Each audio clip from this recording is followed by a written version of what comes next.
Welcome to the latest episode of Five on the Floor on the Five Reasons Sports Network. Thanks for joining us on your favorite podcast app. We're now on Red Circle as well as Google Podcasts, Apple Podcasts, and of course Spotify and the Five Reasons YouTube channel. If you're checking us out on YouTube, make sure you hit like and subscribe and turn your notifications on because we've got plenty of content on the other teams in town, all of which are doing well as well. Also, check us out on fivereasonsports.com. Make sure you spell that one out. We do not have a paywall. And check out the great sponsors of the Five Reasons Sports Network, including our friend Mark Brown. He had better seats than I did last night. You can find him at markbrownpa.com. That's markbrownpa.com. He's based in North Lauderdale. What can he help you with? Well, a few things. He's a real estate attorney. So if you need to get your closing done, I can tell you from experience because he did this for me on a couple of different properties. He does a great job with it. He'll go through the entire process with you. He'll give you a fair deal as well. So reach out to markbrownpa.com. Again, based in North Lauderdale, right off of Cypress Creek and Andrews. He also, in addition to being a real estate attorney where he can help you with if you have a bankruptcy, again, a closing, anything in the real estate space, he also can help you set up an estate plan. And if you have a family, you need to get that done because you don't want your money going to the state or going to some relative that you couldn't stand while you were living. Make sure it goes to your kids or somebody else that you care about. He will go through all the paperwork with you, makes it real easy, explains everything to you. Reach out to him again at Mark Brown, that's with a C, markbrownpa.com, or 954-566-5678. Again, that's 954-566-5678. And now, today's episode. All right, welcome back to Five on the Floor. Here's today's floor plan. I'm Ethan Skolnick. You can follow me at Ethan J. Skolnick and at Five Reasons Sports. I got Greg Sylvander. You can follow him at Greg Sylvander. Night off for Brady and Alex, although Alex was at practice with me today, and then he decided to do a media open run, so we'll see how that goes over the next couple of days, how sore Alex is. He might be on the injured list with Jimmy Butler.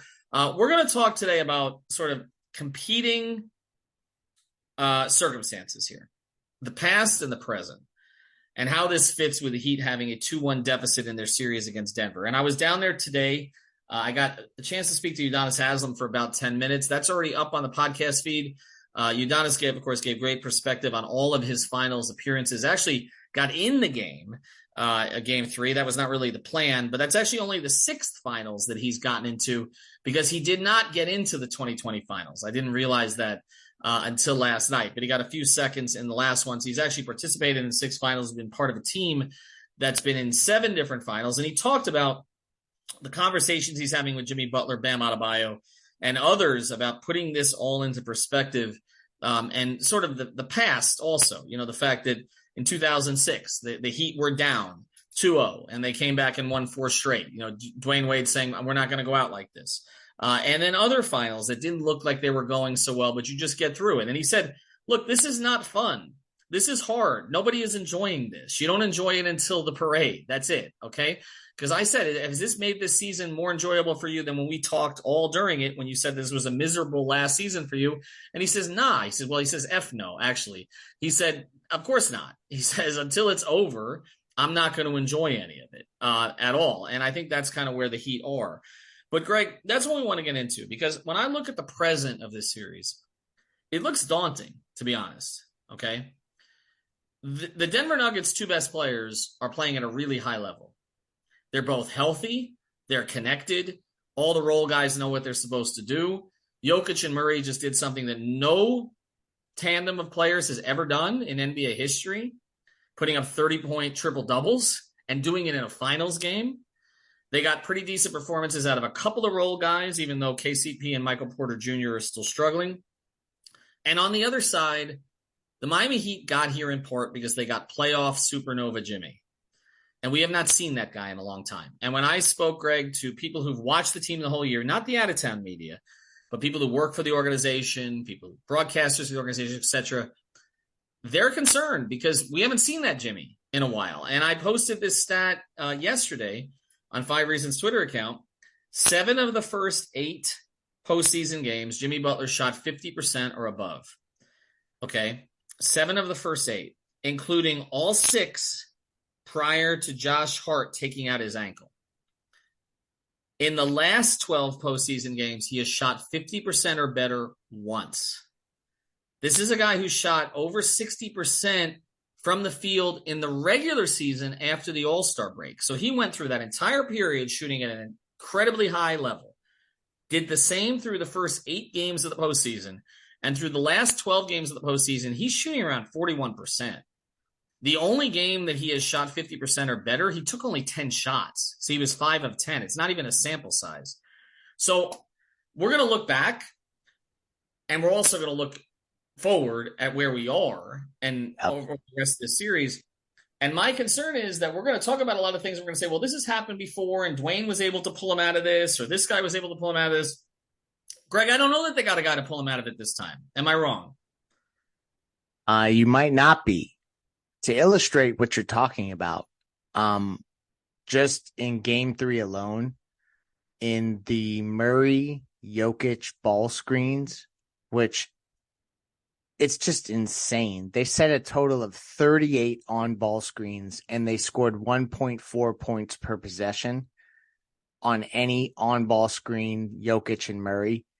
That is, that would be the best transition offense in the league, and they're doing on ball screening and getting to that points per possession. By comparison, the Heat's top screening duo, Bam and Jimmy, 19 on-ball screens in Game 3 for only 0.69 points per possession. What I mean by that is that the Heat's best players have to rise to the level of Denver's best players. We'll talk about the others and such, but ultimately, I think that there is an element of this where they are honing in on Jamal Murray. And a large part of that comes down to Jimmy Butler's focus. And so for him to go supernova, it's tough for him to also cut down the head of the snake in Jamal Murray. And so they have to find that balance there. It's the biggest, most daunting task they've had so far this postseason. I think that there are things in terms of mixing up coverages and things that they can do to still make this interesting. They still need good 3-point shooting because it changes the complexion of everything. Denver changes as a team from a disposition perspective when they get punched in the mouth by another team offensively. So Miami needs that. But at this point, it's hard to say, oh, well, Jimmy's just going to come and save them, because Jimmy's being asked to do so much defensively. And also, we haven't seen him play that way. His mobility doesn't look the same. His lift doesn't look the same. So we said pre-show, and I'll say it again here, I think we're good for one of these games, Jimmy to go off and be the Jimmy Butler that, is insane. He's still getting almost 30. So look at how amazing in relative terms he is, that we're saying he's having okay games and not Jimmy games when he's around 28, 30. I think you can count on one huge game, but to get 4, it's going to be a team effort. But you mentioned it with him and Murray, and I think this is where we've gone a little bit. Because, of course, the matchups are him and Murray, and they're Jokic and Bam. But in terms of the marquee here, it's really Jimmy and Jokic, even though they're not guarding each other. And yet, Jimmy's being outplayed by Murray. And that's problematic because it's not just, again, the offensive end.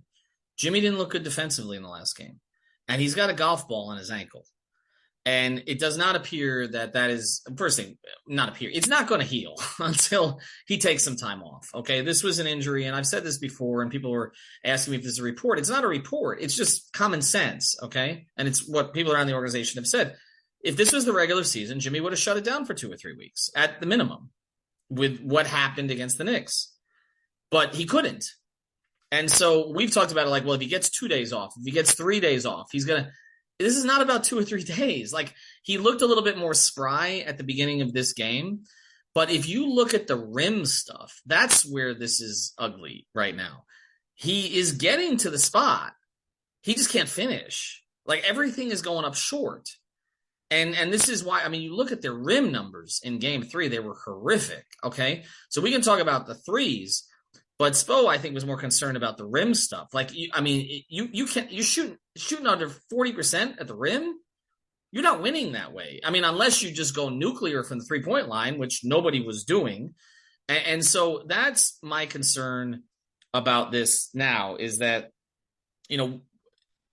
there has always been this thing. The role players have played well, right? Okay, well, Caleb had some moments in this last game. He looked better, but he hasn't been what he was in the previous series, right?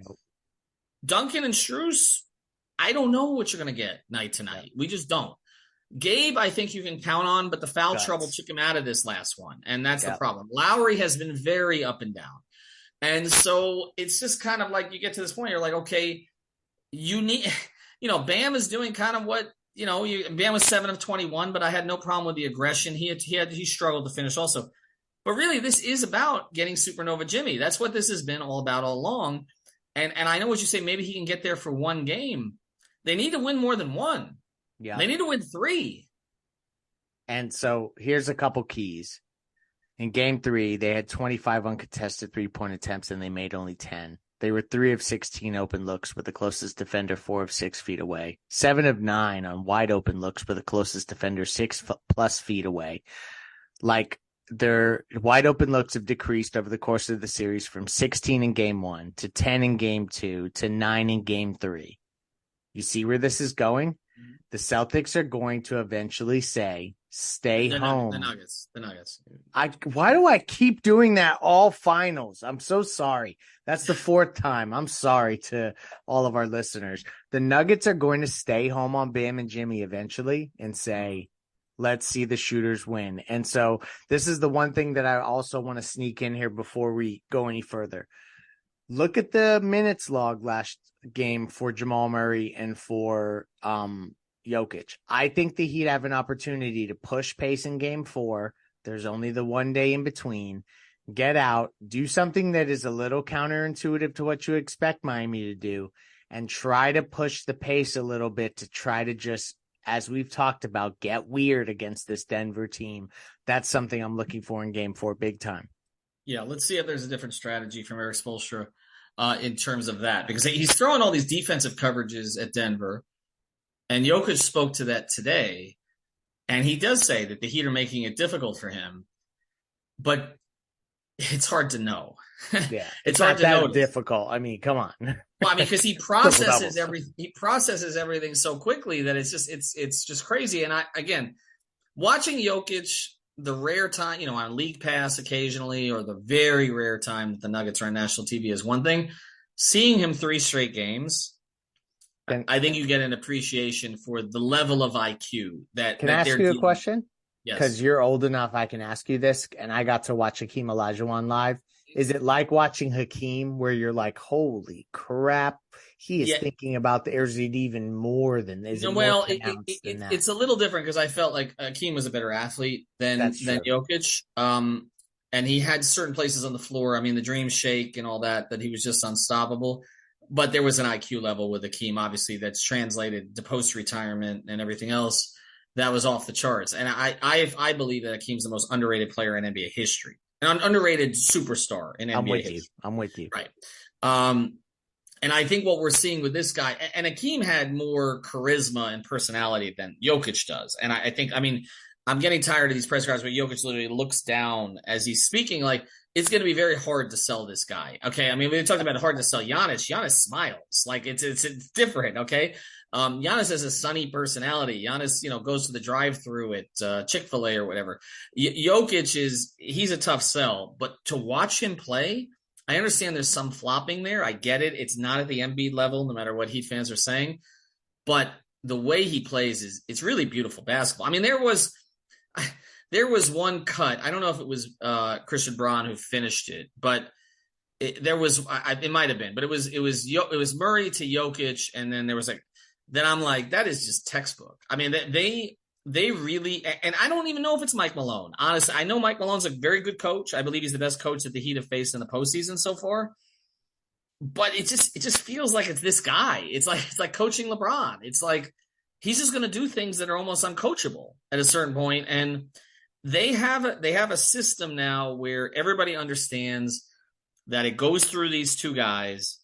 And yes, Michael Porter Jr. is struggling. Gordon sometimes disappears, but it doesn't matter. But that's why I want to pivot a little bit, because sometimes we do this in series and we say, oh, they can't overcome this and they can't overcome that. And then you always sort of caution me. And we should look back at these previous final series, because I think we felt this way about some others actually. And then it just flipped on a dime. So we'll talk about that in a second. We do want to mention a couple great sponsors of the 5 Reasons Sports Network. First is Prize Picks. Make sure you're using that code 5, F-I-V-E. get that initial deposit matched up to $100. Again, you can play it at any time. They'll do the match once, but use the code 5, FIVE. This is legal in the state of Florida and most other states, and this was just rated the number one fastest growing sports product in the country. But make sure you're using that code 5, again, at prizepicks.com. We also want to mention our friends over at All Pro Construction Builders. That's Danny and his family, the whole team there. You know, it's crazy. It's June. Hurricane season has already started. We don't have a named storm yet to worry about, but you will have one soon enough. So make sure you reach out to Danny and his team. Not only can they get you the storm windows, the storm doors, but also, and they can do that for a 10% discount, by the way, if you mentioned 5 reasons, but also they can do all your renovations. So if you're planning on staying in your house for a little while, because we know it's very hard to find a new house these days, reach out to Danny and his team at All Pro Construction Builders. You can reach out to him directly on his personal cell, 305-484-4429. That's 305-484-4429. And that's, or at allproconstructionbuilders.com. They're based in Dade County. They service all the way down to Monroe County, and they service Broward County as well. So reach out to him again, Danny, at 305-484-4429, allproconstructionbuilders.com. I also want to mention the series is going at least 5 games. Heat fans are hoping it's 2-2. Monday night, whatever it is, 3-1-2-2, we're doing a watch party at Tropical Distillers that's in Alapata, about 10 minutes outside of downtown Miami. We're going to have a big crew there. We're going to have a lot of people from the 5 Reasons Sports Network. We're giving away T-shirts, all kinds of other stuff. There's going to be a food truck. It's going to be a good time, and it's going to be also, for those who do this, $40 all you can drink the whole night. So it's a better deal. It's a better deal you're going to get in downtown Miami. It's a great spot. We've had a couple watch parties there already, so look for it on the Twitter account. All right, let's go back in time a little bit before we go ahead to Monday, though. Yep. So there have been some series that look like, okay, they don't have a chance. 2006, down 2-0, down in that third game. Dwayne, we're not going out like this. I talked to UD about that today. They won 4 straight. 2011, probably not the best example because they won game 1. They were up in game 2. They looked like the team that was sort of insurmountable and formidable. And, of course, LeBron went in the tank and Mike Bibby killed him, and they lost to Dallas in that series. 2012, they lost game 1 against OKC. Came back and won 4 straight. Early in that series, a lot of narratives that Durant was passing LeBron, that this young core with the top 5 picks of Westbrook, Harden, and Durant, 6th man of the year and all that. Miami. After that game 1, people were saying that core was going to run the NBA for the next decade. Anyway, continue. And none of them have ever. Well, Durant won a championship. Do we count them? He won 2. But yes, I know in Stugatz's personal record book they don't count. But he didn't win one there. Westbrook has never won one, and Harden's never won one, as we know, right? So that didn't end up happening. 2013, that series had more swings than pretty much any final series we've ever seen, right? Spurs win game 1, Heat with a blowout win in game 2. Game 3, the Spurs, it was at home, they won by 36. A lot worse beating than we just saw. Then, of course, there was the deal where Greg Popovich decided to put Thiago Splitter on Dwayne Wade to start game 4. Dwayne took over in that game, made it 2-2. Spurs win game 5. Heat are down again. And, of course, game 6, Ray Allen shot. In game 7, LeBron finishes the deal and the Heat win a championship. 2014 is the worrisome one, Greg, because that's the one I said before this series that this Nuggets team reminded me more of that Spurs team than any of the teams that the Heat have faced in the postseason recently. If you look at that series, game 1 was the AC game.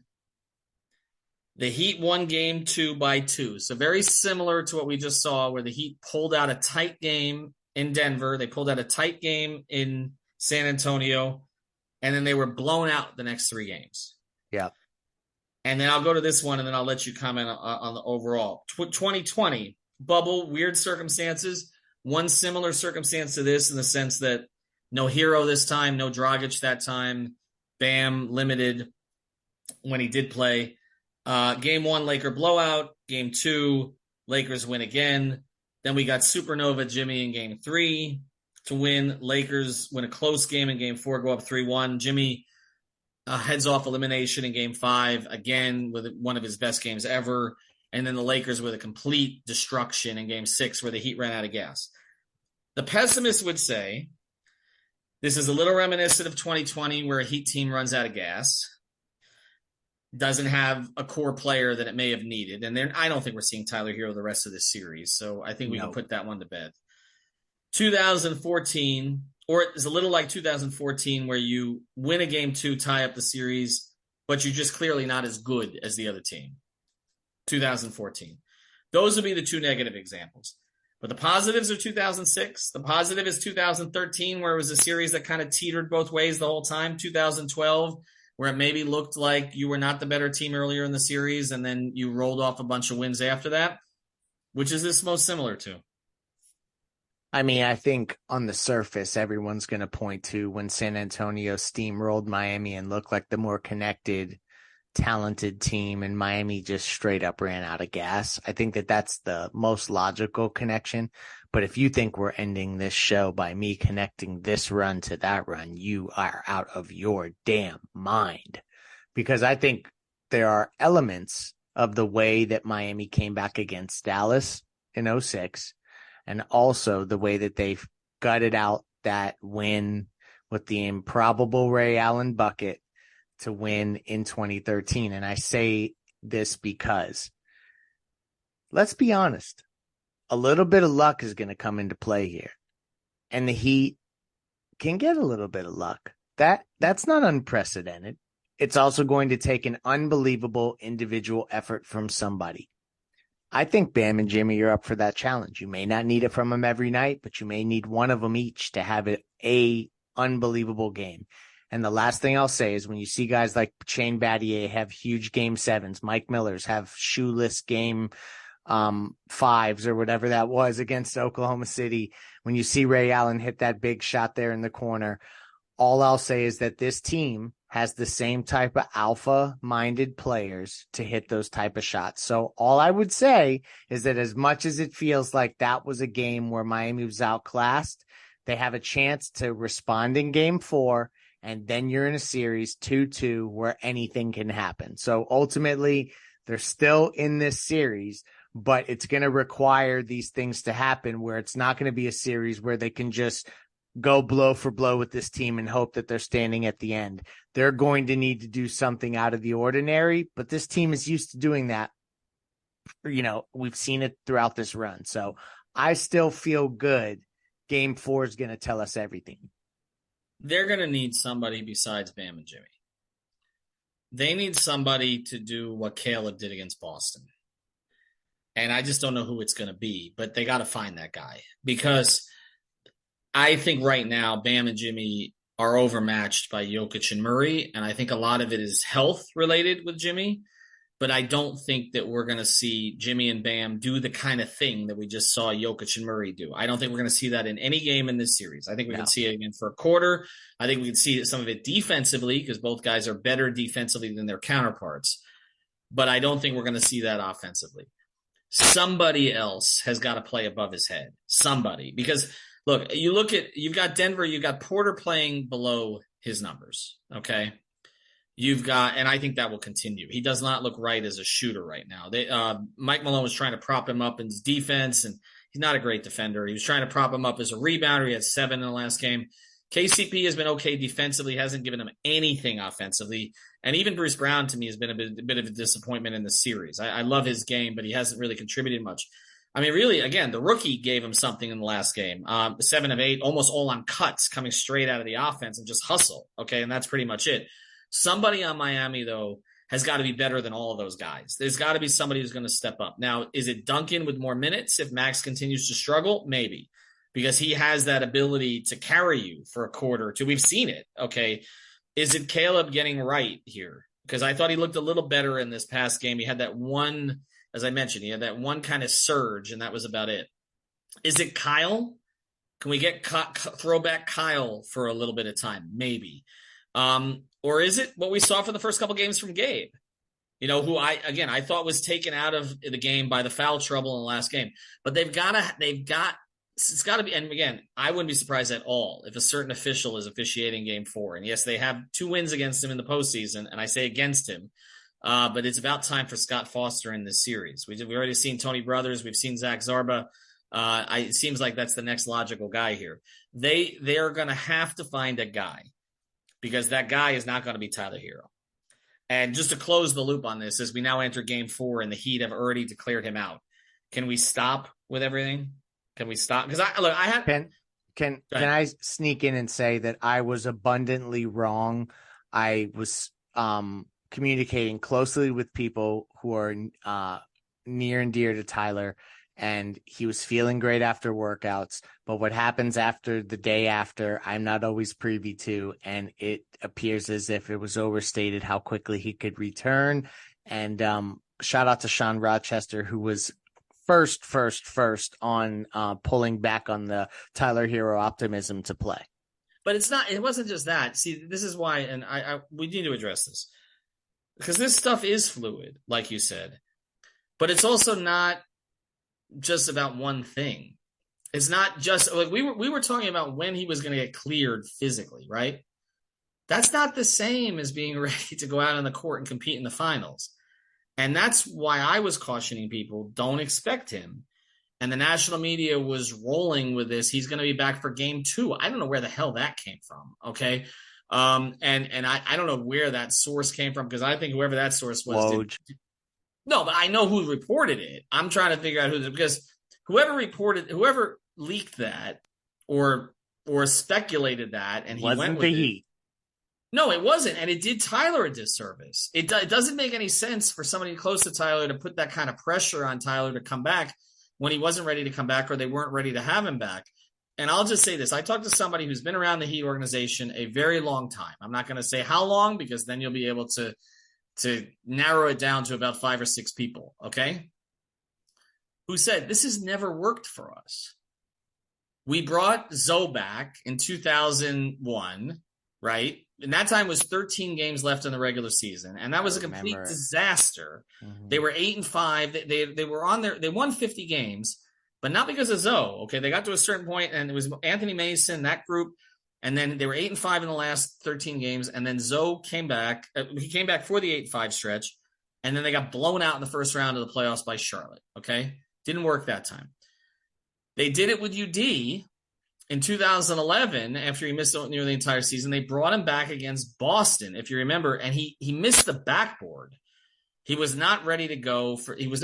About a week and a half later, they threw him in against Chicago. They shut him down, and then he was more ready, and he had that incredible stint against Chicago, like those 12 minutes where he was unbelievable. They did it with Bosch, but again, it didn't work at first. They did it with Bosch in the 2012 playoffs because they had no choice. Chris was not ready to come back. But they were playing Ronnie Turioff and others, and they threw him back after the Indiana series into the Boston series, and he was not good in that series either. There's one more. They brought Timmy back after the first round when Anthony Carter played against Detroit, and they likely could have had Timmy sit out another round if you really want to be honest about what would have been best for him, and they played him, and it didn't work out in round 2 against New York.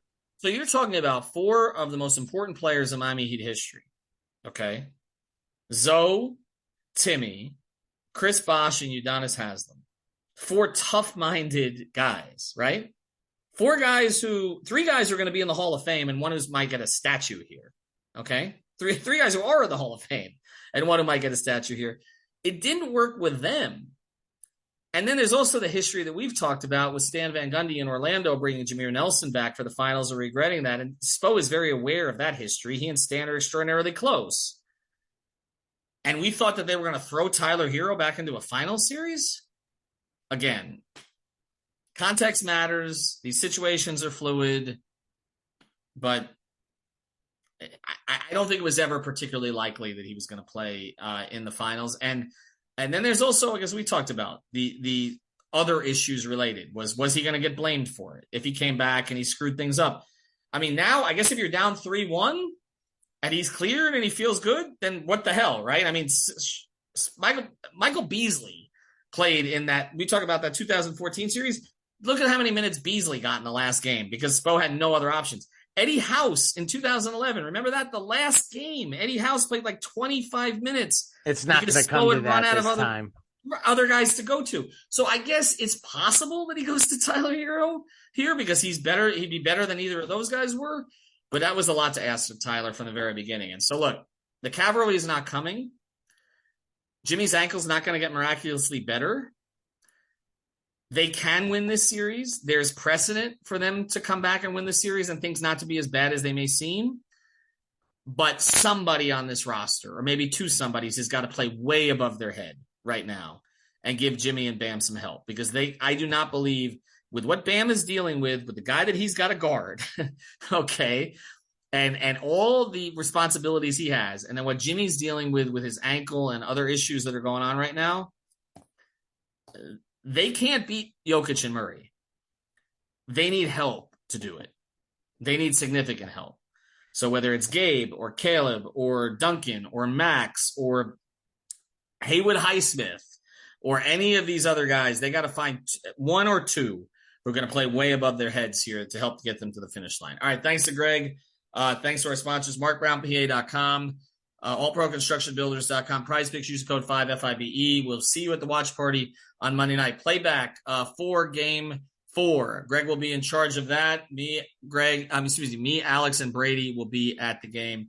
And again, check out the episode I did with you, Don. It's only 6 minutes, but I mean, it's worth it. It's always worth it when I get time with him. I literally pulled him aside, trying to keep him away from all the. He's like, I don't want to deal with any of this. All the international reporters, and he started giving the gold that he usually does when he gives his interviews. So he basically said 95% of the league doesn't care. If you care, you're already ahead of the rest of them. The Heat care. We'll see if they have enough. And that's it for today.